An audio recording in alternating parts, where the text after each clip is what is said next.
خوتي المغاربه، اهلا وسهلا ومرحبا بكم. نتمنى تكونوا بخير وعلى خير ان شاء الله. مرحبا بكم في قناتكم او زد ماروك. كنشكركم كيف العاده على الدعم ديالكم، ما تنساوش ديروا جيم باش تدعموا القناه، الله يحفظكم. الحلقه ديال هذا اليوم غادي نتكلموا على سقوط مروحيه عسكريه جزائريه. ما كيدوش شي عام وما كنشوفوش بان طائره ولا مروحيه طاحت من ديك الخرده ديال شنقريحه. كذلك المغرب يقرر إعادة النظر في علاقاته مع أوروبا، وهذا الشيء مهم جدا وغادي نشوفوا كل شيء بالتفاصيل. مطالبة تصنيف الجزائر كدولة راعية للإرهاب، هذا الشيء خطير وهذه مطالبة أمريكية. وكذلك غادي نتكلموا على فضائح تبون، القضية ديال 500 ألف مليار، والحوار مع إيطاليا اليوم اللي كان كارثي. دابا هنا أمريكا هنا كنشوفوا بان المدعي العام الامريكي السابق لونسيان غوفرنور اللي هو في لاريزونا يدعو امريكا الى تصنيف الجزائر كدوله راعيه للارهاب. هنا هذا السيد هذا هو مارك برونوفيتش المدير العام الامريكي السابق يدعو الى تصنيف الجزائر دوله راعيه للارهاب، منتقدا بشده الدور المزعزع للاستقرار الذي يطلع به هذه البلد وحليفه الايراني في شمال افريقيا. حنا كنشوفوا بان كاينه واحد الحمله امريكيه، شفنا بان في مجلس الشيوخ بزاف ديال لي سيناتور صيفطوا رساله لعند وزاره الخارجيه الامريكيه باش يفرضوا عقوبات على الجزائر في القضيه ديال شراء السلاح من روسيا وتمويل حرب اوكرانيا. دابا حنا كنشوفوا بان هذا الغوفرنور هذا يطالب الدوله ديالو امريكا باش دير الجزائر كدوله راعيه للارهاب. علاش؟ قال لك بان كتمول البوليزاريو اللي هي جماعه ارهابيه، وبينا رحنا عارفين بان البوليزاريو عندها علاقات مع الارهاب، تزعزع الاستقرار ديال الساحل. شفنا الترافيك اللي كيديروا تما، الترافيك ديال السلاح، الترافيك ديال البشر، شفنا كيسميتو الاغتصاب، شفنا القتل، شفنا بزاف ديال الحوايج تما. يعني الادله كاينه كثيره بان هاد المجموعه الارهابيه اللي هي البوليزاريو هي مدعمها شكون؟ مدعمها الجزائر هي اللي تحتضنها في اراضيها، هي اللي دايرها في الاراضي ديالها، هي اللي كتمولها وهي اللي كتسلحها وهي اللي كتحميها وهي اللي كتدافع عليها وهي كل شيء. هنا دابا شنو كيقول هاد السيد هذا؟ كيقول بان الجزائر خصها تعاقب على هذا الدعم المالي والسلاح وكذا وكذا عند البوليزاريو، وبان كاين دلائل والعلاقات مع ايران. ودابا اخيرا بان امريكا وضعت الحرس الثوري الايراني كمنظمه ارهابيه، كيخص دير حتى الحليف ديالها الجزائر. هادشي اللي كيطالب هذا السيد هذا. ودابا كاينه الادله بان كاين تزويد السلاح والمال من ايران الى البوليزاريو باش يزعزعوا المنطقه ديال الساحل وخصوصا المملكه المغربيه. يعني هنا كاين تهديدات ديال الاستقرار. وهنا شكون اللي كيدير هذا الشيء؟ الكبرانات مع ايران. قال لهم كيف درتوا روسيا وكوريا الشماليه وسوريا غادي ديروا كذلك الجزائر وكذلك مع ايران. يعني درتوا هاد 4 دول كدول راعيه للارهاب، روسيا وسوريا وكوريا الشماليه وايران، كخصك ديروا معهم الحليف ديالهم اللي كيخدم معاهم واللي كيجيب منهم السلاح ويدعم وكذا وكذا. يعني وراه خدام معاهم باش يزعزعوا المنطقه ديال الساحل وكيهدوا الاستقرار ديال المملكه المغربيه. وقال حان الوقت للجزائر ان تعاقب على الدعم المالي والتسليح لعند جماعه ارهابيه اللي هي البوليزاريو. هنا راه قريب يجيبوا الربحه، وهنا الكبرانات غادي يديو الجزائر والجزائريين الى الهاويه. نزيدوا هنا دابا البرلمان المغربي يقرر اعاده النظر في علاقاته مع البرلمان الاوروبي. شفنا اخيرا بان البرلمان الاوروبي دار واحد التصويت ضد المغرب في حريه التعبير وحريه الصحافه. هنا كتسمى راه كيدخلوا في السياده ديال المغرب. هنا المغرب كيبين عند اوروبا بان المغرب دوله ذات سياده وهي القوة الإقليمية في المنطقة. يعني هنا ما غاديش تهدوا ولا تضغطوا ولا حتى شي حاجه. عرفنا بان هذه المناورات وهذه المؤامرات ضد المملكه المغربيه راه وراءهم فرنسا اللي راهي كتخسر البلاصه ديالها في افريقيا. شفنا البارح بان بوركينا فاسو كطلب عند فرنسا ان تغادر بوركينا فاسو، تجمع قشاوشها والجنود ديالها وتغادر. وشفنا وراء بوركينا فاسو كاينه ساحل العاج اللي هي لا كوت ديفوار، حتى هي كاين مظاهرات وكيطلبوا باش فرنسا تبنكج كذلك من تما. بقات لهم الورقه ديال الكابرانات، فرنسا بقات لها الورقه ديال الكابرانات. هنا كاين هذا الضغط هذا، ولكن هذا الشيء كامل ديال الاتحاد الاوروبي كيف كنشوفوا كل 4 سنين. دابا حنا وصلنا لعند الاجل ديال 4 سنين. في 2019 درنا الاتفاقيات ديال الصيد البحري 4 سنين، احنا في 2023 يعني هذا العام غادي يكونوا المفاوضات لتجديد الاتفاقيات ديال الصيد البحري مع من؟ مع الاتحاد الاوروبي. وكل خطره كل 4 سنين كيجيو كيبغيو يضغطوا على المغرب، كيبغيو يضغطوا على المغرب. شحال هذه كانوا كيضغطوا بالورقه ديال الصحراء والقضيه ديال القرار ديال الامم المتحده وكذا وكذا، ولكن دابا تغيرت الوضعيه، تغيرت حيت علاش؟ امريكا اعترفت بالصحراء المغربيه. يعني هنا مابقاش داك الضغط ديال الورقه ديال الصحراء والقرارات ديال مجلس الامن وكذا وكذا. دابا شنو كيديروا؟ بقاو كيدخلوا في القضيه ديال حقوق الانسان. فرنسا كتضغط من جهتها باش تزيد تكسب المغرب وتزيد كذا كذا. المغرب ما بقاتش دوله تابعه ولا دوله ذات سياده. بغيتي تفاوض معايا على الصيد البحري اجي جلس وغادي نبيع لك بالثمن ديال السوق، ليس كيف شحال هذه اللي كنتو كتجيو وديو ثروات ديال المغرب وحنا المغربي ما كنجبروش الحوت ديالنا ناكلوه ونشبعوه. يعني الاكثريه كتمشي للتصدير وبواحد الثمن رخيص. يعني حنايا دابا كنفرضوا بين المفاوضات غادي تكون فاس، يعني ما بقاش داك الضغط هذا. يعني هنايا كاع الضغط هذا حنا عارفينه حيت كاينه القضيه ديال المفاوضات على تجديد الاتفاقيات ديال الصيد البحري. المغرب دابا كيقول لهم انا دوله ذات سياده وغادي حتى انا غادي نشوف اعاده النظر في العلاقات اللي عندي معكم. وهنايا ديك الساعه بغيت نجدد معكم هذيك هي، ما بغيتش نجدد ما نجددش، سيروا دبروا على شي حوت اخر في جهه اخرى. حنا راه كاين غير الدول ديال اسيا، غير الصين بوحدها 1.5 مليار، راه تجي راه تصفي كاع داك المحيط الاطلسي بالحوت. راه عندهم البشر هما راه 3 ولا 4 الخطرات في العدد اكثر من اوروبا، من السكان ديال اوروبا. يعني حنا عندنا راه الشينوا كيدقوا في الباب وباغيين، الجابون كيدق كذلك، الدول ديال اسيا كامله كتدق، بلا دول الخليج بلا دول ديال امريكا اللاتينيه، بزاف اللي باغيين الحوت ديال المغرب. يعني هنايا ما محتاجينش ليكم مع اوروبا، وهنا المغرب كيبين لهم.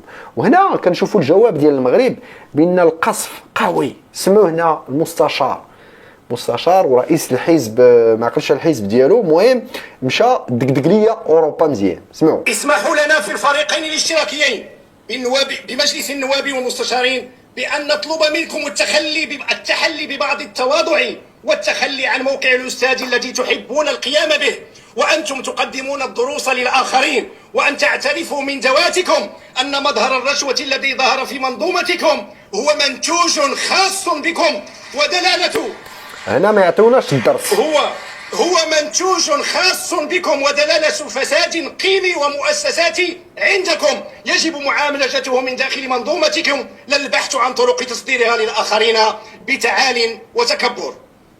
هذه كاينه. وإذا كان من الصعب عليكم التخلص من هذه الطبيعة الاستعلائية فإنه يسعدنا أمام صحوة ضميركم هذه أن نذكركم ببعض القضايا الإنسانية التي كان من المفروض أن تحظى باهتمامكم. سيكون مفيدا أن تصدروا قرارا بفتح تحقيق حول ما حدث في فترة كوفيد. لقد تركتم دولا مثل إيطاليا وإسبانيا تواجه الوباء القاتل ومصيرها بأنانية مقيتة. تركتم كبار السن يموتون يموتون بالمستشفيات ودور العجزة بدون أي إحساس بالدم، وتحول بعض منكم بدون إحياء إلى قراصنة للدواء في الجو والبر.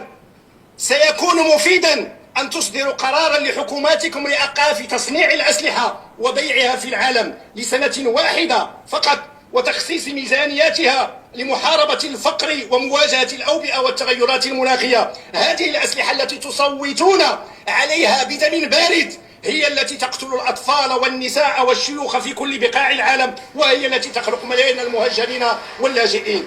سيكون مفيدا أن تصدروا قرارا تطلب من حكومتكم الاعتذار عن ماضيها الاستعماري الهمجي في كل بقاع العالم، خاصة في قارة إفريقيا، وعن استنزاف ثرواتها وإمكانياتها التي بفضلها اعتنت قارتكم وما زالت تغتني. سيكون مفيدا وليس أخيرا أن تكون لكم الجرأة بأن تصدروا قرارات لتصحيح ما قامت به دولكم تحت شعار الحرية وحقوق الإنسان بالعديد من دول شمال إفريقيا والشرق الأوسط خلال فترة الربيع العربي، والتي حولتها حكوماتكم إلى دول غير مستقرة تحت رحمة الحرب الأهلية والإرهاب والطائفية.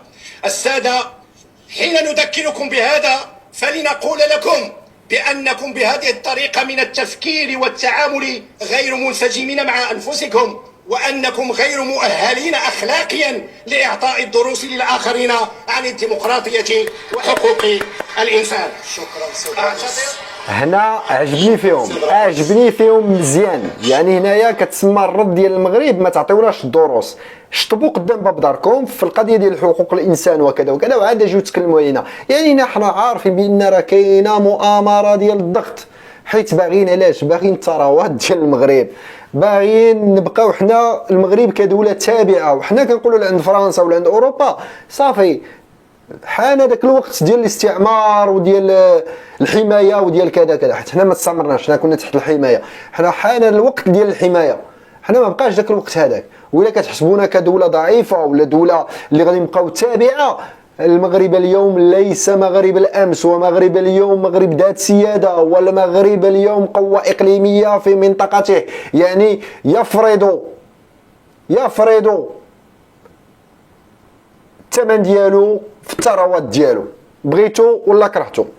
نزيدو هنا دابا هاد الشنقريحه اللي باغي يدير دابا الحرب مع المغرب، وكل سنه كنشوفوا بان دائما طائره كطيح. هنا الام اي 176 صنع روسي، يعني هاد المروحيه هذه، يعني هنايا ماتوا 3 ديال الجنود الله يرحمهم. المهم في هاد السقوط ديال هاد المروحيه هذه، يعني هانتوما هاد النوع هذا، هي المروحيه اللي طاحت اليوم. ها الصوره طاحت، قال لك اسيدي ضربت واحد الخيط ديال الضوء. هذه واحد 6 شهور كان درون طاح ضرب الخيوط ديال الضوء. يعني واش هادو ما عارفينش لالتيتود ولا كيفاش؟ واش عندهم شي تدريب باش يسوقوا هاد الكوبتير؟ يعني هنايا كاين مشكل. واش ما مدربينش هاد العسكر ديالكم؟ واش الخورده كلشي كيطيح اون بان؟ شنو كتشريو؟ فين كتمشي هاد المليارات؟ كنشوفوا العدد ديال المليارات اللي كتخسروا والتهديدات ديالكم وعندنا، ولكن كل عام كنشوفوا دائما الطيار كيطيحوا دائما، ماشي حتى زدف يلا تفرقعت، ما ضربها صاروخ، ما ضربها قرطاس، ما والو. يعني الصيانه ما كايناش، كيشريو الخورده داكشي مستعمل غير مبنتر. يعني والعسكر ما مدربش، يعني اي واحد كيطلع كيمشي كينده، راه ماشي الرا الحمار حاشاكم. هادي راه مروحيه كيخص يكون عندها تدريبات ويكون عندها كذا، والبيلوت من يطلع لتما كيخص يكون عنده السوايع ديال التدريب، ويكون عنده اللي كيسميتو كاين لي سيمولاتور، كتسمى كيديروا السوايع في السيمولاتور، عاد غادي يطلع في الكوبتير وكذا وكذا.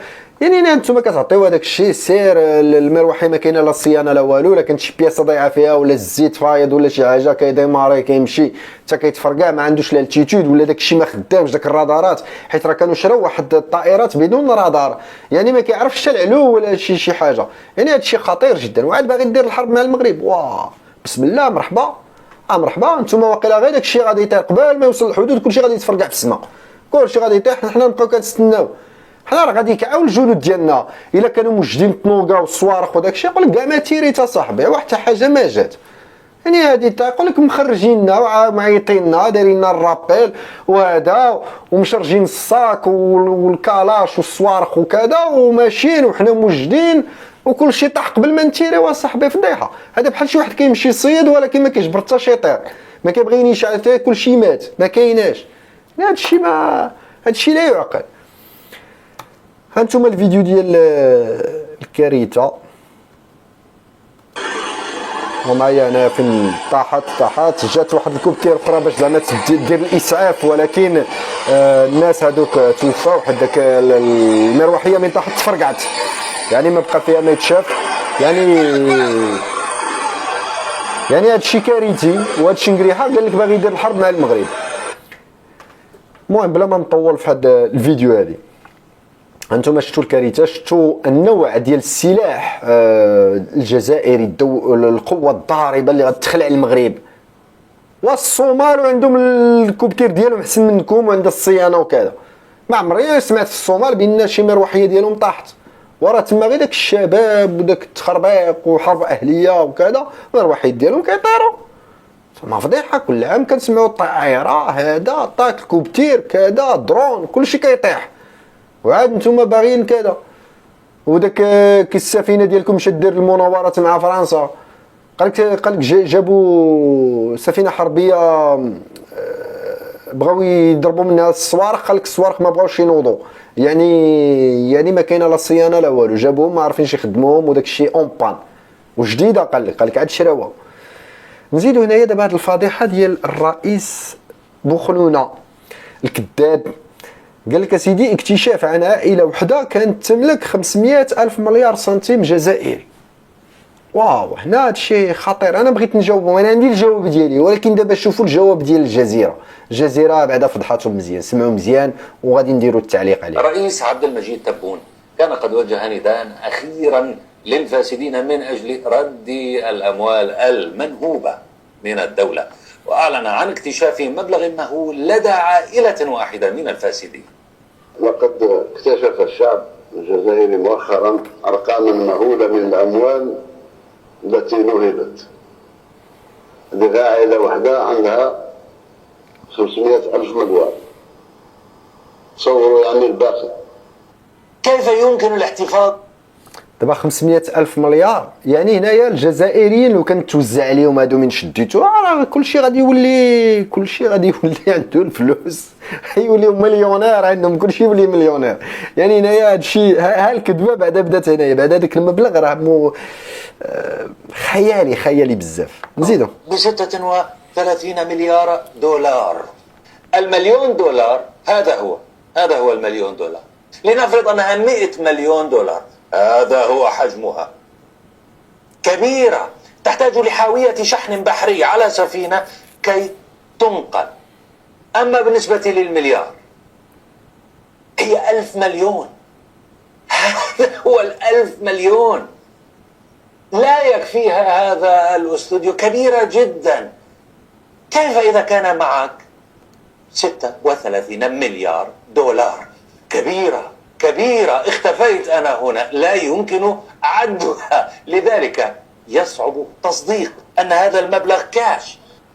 يعني هذا الشيء ما كي قال ما نقدروش نصدقوه. يعني الا جبروها في شي دار، يعني كتكون عماره، واقيلا البرج ديال محمد السادس يكون عامر فلوس، مبني بداك الفلوس وغادي يكون اكثر منه. انا ضربت الحساب، الا كان داك 36 مليار ديال الدولار وتكون ورقه ديال 1000 دولار، اكبر ورقه ديال الدولار واغلى ورقه ديال الدولار امريكي. من ضربت الحساب قلت ضربت الحساب ان الحجم ديال ديك الورقه فيه 10 سنتيمتر مربع، غير 10 وهي راه اكثر، 10 سنتيمتر مربع. يعني ضربت الحساب شحال جات في المترو، وضربت الحساب ديال داك الشيء كامل، وقلت انا غادي نفرشوا في واحد لوتوروت اللي فيها 12 متر، 6 مترو كدي و6 مترو كتجيب. يعني جبرت انا داك المبلغ هذاك، يعني كيخصك تفرش 30 كيلومتر اوتوروت، 30 كيلومتر مفرشه مشيه ومجيه بالدولار، عاد باش نوصلوا بالوراق ديال 1000 دولار. ولكن الا كانت بالوراق ديال 100 دولار كتسمى غادي تفرش لوتوروت من وجده الى فاس، يعني تفرش كامله من وجده لفاس مفرشه ورقه حدا ورقه. يعني ب 100 دولار كل ورقه فيها 100 دولار، 20,000 ريال الورقه. يعني تخيلوا المسافه كامله من وجده حتى لفاس، شحال السوايع ديال الطريق، اكثر من 300 كيلومتر مفرشه فلوس بالدولار، هذه بالدولار. اما الا كانت الفلوس ديال راس البغل ديالهم يعني من كنديروها بالدولار يعني نضربوها في شي 1000 ولا، يعني غادي تغطي الطرق ديال المغرب كامله بالناسيونال بالديبارتمونتال بالاوتوروت حتى السكه الحديديه، وزيد عليها ديال الجزائر، وزيد عليها ديال تونس وموريتانيا وكاع شمال افريقيا، كاع الطرقان حتى البيستات تفرشهم فلوس الا كانوا فلوس راس البغل. يعني هذا الشيء خيالي. علاش كتكذب هكذا لهاد الدرجه؟ هذه كذبه كذب شويه، ماشي هاد الكذبه هذه. ولا كان عندكم هاد الفلوس هذه كامله شفتوها غير عند عائله وحده، يعني وانتوما راه الا شديتو كاع داك الكابرانات اللي مشفرين والعائلات كامله ديال الفساد اللي عندكم وداك الشيء، يعني وهاد السنين كامله اللي دازت، يعني نتوما غتشريو العالم كامل. يعني تما راه عندكم واحد صافي تقدروا ميريكان تمشيو تشريوها. يعني هنا هادشي الحماق.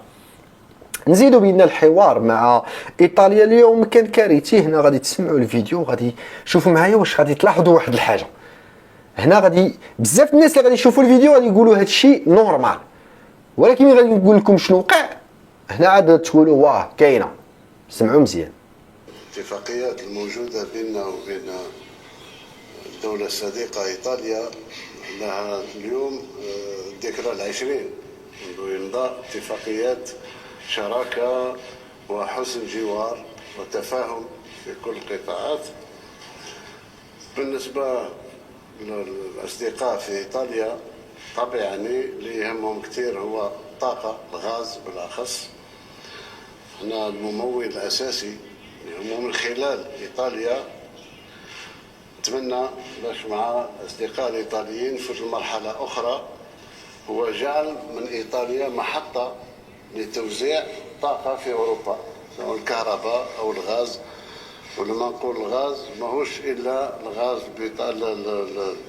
الطبيعي، وكذلك الهيدروجين، الأمونياك إلى آخره. انا دابا كيبدا الخطاب، لاحظتوا ولا ما لاحظتوش؟ كيبدا الخطاب الاصدقاء، العلاقات هذه عندها 20 عام، حسن الجوار، ومن بعد كيضرب كل شيء في ركله. كيقول لك هادو راه جايين كيهمهم غير الغاز. ما كتندارش وما كتنقالش الدبلوماسيه. هذه كارثه كحله. واش انت قاري الدبلوماسيه؟ واش انت رئيس دوله ولا رئيس زريبه ولا شنو؟ هاد بوصبع الزرق المزور هذا راه كارثه. يكذب وما يعرفش كيفاش تيتحدث في واحد الحوار مع رئيسة الوزراء ديال ايطاليا. هذه اهانه لعند ايطاليا. كتبدا اصدقاء كذا كذا وكتضرب كل شيء. لا هادو جاو غير عند الغاز، هادو اللي كيهمهم غير الغاز. يعني فين مشى داك حسن الجوار؟ اللغه وداك الاستقبال الدبلوماسي ما كتنقالش هكذا. ما تقولش هادو اللي يهمهم الغاز، جايين على الغاز. لا سيدي، تقول رحنا الاصدقاء الشركه راه عندها 20 عام وحنا دايرين الشراكه، حسن الجوار، بان كيسميتو الشعوب بيناتهم كيتباغاو الا بغيتو ولا شي حاجه. ومن بعد رحنا تكلمنا على الاتفاقيات بيناتنا وكيسميتو الاستثمارات والتخربيق وكذا وكذا وكذا، وفيهم قضيه ديال الطاقه وكذا وكذا، وكتمشي. يعني ماشي انت كتضرب كل شيء في ركله وتقول هادو جايين غير على الغاز. او هذيك مسكينه بقات شدت داك الاخر بدات دارتو في الودن ديالها وبقات واش سمعت داك الشيء اللي سمعت. يعني هذا الشيء خطير جدا. واش هذا الشيء كتنقال هذا الشيء بالدبلوماسيه؟ هذا الشيء خطر والله الا خطر. يعني هنايا سيروا قريو هذا السيد هذا ولا جريو عليه. نتوما جالسين تبعين هذا شنقريحه اللي كيشري لكم الخرده اللي كطيح وهذا كيكذب عليكم. عندكم فلوس بزاف فروس لا صبغل تفرشوا الجزائر كامله، خيطوا كاع داك اللي بيناتهم ديروا زربيه كامله ديال الجزائر 2,400,000 كيلومتر كاري ديال راس البغل. شكرا لكم اخوتي على المتابعه ديالكم. نتمنى تكون عجبتكم الحلقه، والى اللقاء في حلقه قادمه ان شاء الله، والله يحفظكم.